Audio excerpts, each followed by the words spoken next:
Coat আওয়াজ। আমার wife বলতেছে যে এরকম আওয়াজ কোথায়। আমার বাসায় আমার যে মনিটরিটা আমার আমার রুমের মধ্যে ছিল, সেই দিকে নিচে অনেক ধরনের মানে কতগুলো র্যাবের পোশাক পরিহিত কিছু লোক মানে আমার বাসার নিচে। আমার বাসাটা একটু ডিসক্রিপশন দিচ্ছি আপনাদের। আমার বাসা 5তলা 6তলা মিলে আমি থাকি। আমার বাসায় ওরতে 6টা প্রোটেকশন এবং এগুলি প্রত্যেকটা ওয়েল প্রোটেকশন। এই 6টা প্রোটেকশন তারা তালা ভেঙে আমার মানে গেট টপকে তাদের করতে ম্যাক্সিমাম 6 থেকে 7 মিনিট সময় লেগেছে।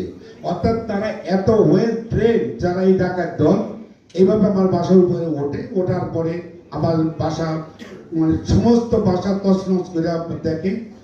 আমার বাসায় তেমন কিছু পায় না। আমার বাসায় 1,20,25,000 টাকা ছিল, আর 1-2 ভরি সোনা হয়তো বা মানে হয়তো থাকতে ভাঙা চলে এরকমই আর কি। আর আমার বাসা থেকে তেমন কিছু নেয় নাই।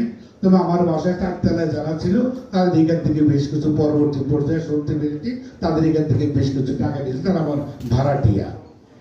আমাদের ওই তারা ওইখানে আমরা 4 জন লোক ধরা পড়ে। আপনার নিচে পত্রিকা আপনারা দেখেছেন। এই লোক মোটামুটি অবস্থা।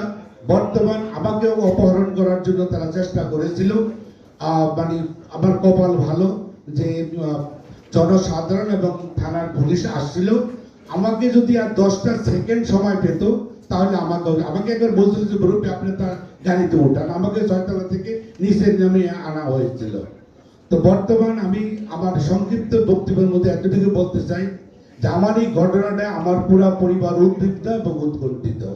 যান এবং মালের নিরাপত্তার স্বার্থে আমি মাননীয় প্রধান উপদেষ্টা এবং স্বরাষ্ট্র মন্ত্রণালয়ের দায়িত্ব উপদেষ্টা এবং মাননীয় প্রধান সেনা প্রধানের কাছে বিনয়ের সাথে অনুরোধ জানাচ্ছি যাতে করে আমরা আমার যান মাল সহ আমাদের এই জুয়েলারি পরিবারের সকলে যাতে শান্তিপূর্ণভাবে বসবাস করতে পারে এবং নির্বিঘ্নে তারা বসবাস করতে পারে, এই আবেদন করে আমার বক্তব্য আমি শেষ করছি। ধন্যবাদ আপনাদের সকলকে।